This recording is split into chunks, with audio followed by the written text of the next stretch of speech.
आणि सामाजिक कार्यकर्ता म्हणून काम करत असताना मला ज्याप्रमाणे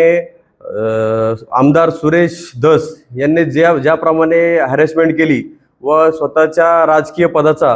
गैरवापर करत ज्याप्रमाणे त्यांनी त्यांच्यावरती 395 हे हायकोर्टने लावलेलं दरोड्याचं कलम आहे आणि हे कलम असताना त्यांना अद्यापपर्यंत त्यांच्यावरती योग्य ती कारवाई झालेली नाही। मला माननीय SP साहेबांनी आज भेटण्यासाठी वेळ दिलेली आहे आणि मला पूर्णपणे विश्वास आहे की जे आष्टीचे आमदार आहेत सुरेश रामचंद्र धस यांच्यावरती माझं 395चा हायकोर्टातून लावलेला हे आहे सेक्शन आहे आणि त्यांच्या विरोधात माझा FIR आहे। तर याच्यामध्ये 100% त्यांना आपले जे महाराष्ट्राचे मुख्यमंत्री आहेत देवेंद्र फडणवीस साहेब आणि रश्मी शुक्ला मॅडम हे 100% पूर्णपणे कारवाई करते असा विश्वास आहे।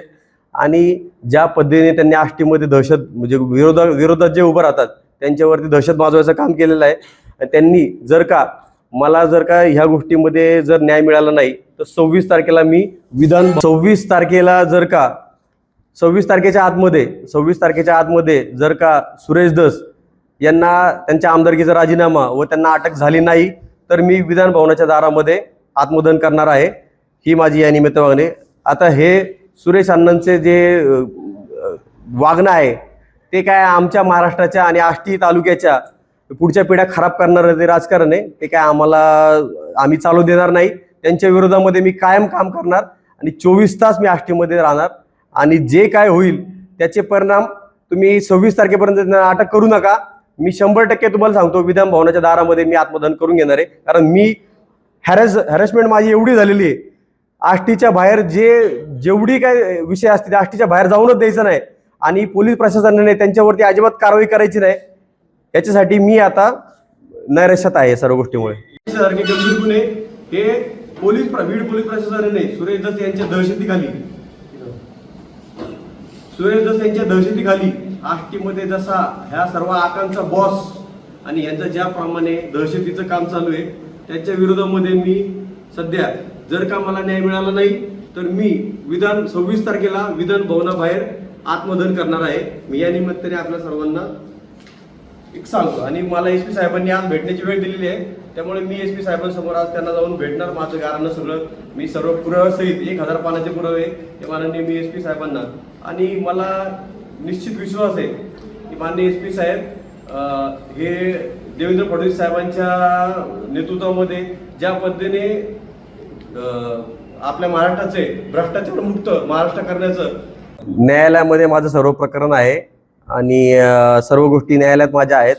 आणि अशा न्यायालयात असताना सुद्धा त्याच्यावरती पोलिसांनी जी कमी सेक्शन परत मी हायकोर्टातून लावतोय परत पोलीस प्रशासन हे त्याच्यावरती कमी सेक्शन करतंय। याच्या मागे नेमकं पैशाची देवाणघेवाण आहे का, याचा गोड बंगाल काय हा मला समजत नाही। म्हणजे मी किती नैराश्य म्हणजे किती जीवन माझं म्हणजे मानसिक शारीरिक आर्थिक मी किती माझं नुकसान करून घ्यायचं की जेणेकरून सुरेश धसांना आणि त्यांचे जे काय वागणं आहे त्यांना ते वाटतंय की बाबा आम्ही अशा प्रकारे अत्याचार केला म्हणजे सगळे महाराष्ट्र असा शांत बसेल आणि सहन करत जाईल, तर आम्ही ते गोष्ट सहन करणार नाही। मला ते आता त्या गोष्टी मला सहन होणार नाहीत। हे बीड जिल्ह्यामध्ये आष्टी तालुक्यामध्ये कशा प्रमाणात हे सुरेश धस यांच्या मार्गदर्शनाखाली चालतात आणि ह्या सर्व आकांचा त्यांना सुरेश धसांना बॉस म्हणून संबोधलं जातं आणि त्या सर्व आकांचा बॉस हे सुरेश धस आहेत आणि ह्याचे मी पुरावे 1000 पानाचे पुरावे मी आपल्या सर्वांसमोर मीडियासमोर व त्याचप्रमाणे SP साहेबांना सुद्धा मी आता सगळं देतोय आणि मला जर का न्याय मिळाला नाही तर मी विधान भवनासमोर 26 तारखेला मला जर न्याय मिळाला नाही तर येत्या 26 तारखेला मी विधान भवनासमोर रॉकेल ओतून घेऊन मी विधान भवनासमोर आत्मदहन करणार आहे। 26 तारखेपर्यंत जर का सुरेश धसांना जर अटक केली नाही तर मी आपल्याला म्हणजे सांगतो की महाराष्ट्रासमोर मी हे रॉकेल ओतून घेऊन विधान भवनासमोर माझं हे जीवन संपवून घेणार आहे। सुरेश धसांना अटक करण्यासाठी 1000 पानाचे पुरावे माझ्याकडे आहेत, ते मी आज SP साहेबांना देणार आहे। ज्याप्रमाणे संघटित गुन्हेगारी त्यांनी चालवली आहे आणि त्यांच्यावरती खरं तर मोक्याची कारवाई झालेली पाहिजे आणि त्यांच्यावरती एवढं सगळं होऊन सुद्धा मोक्याची कारवाई होत नाही।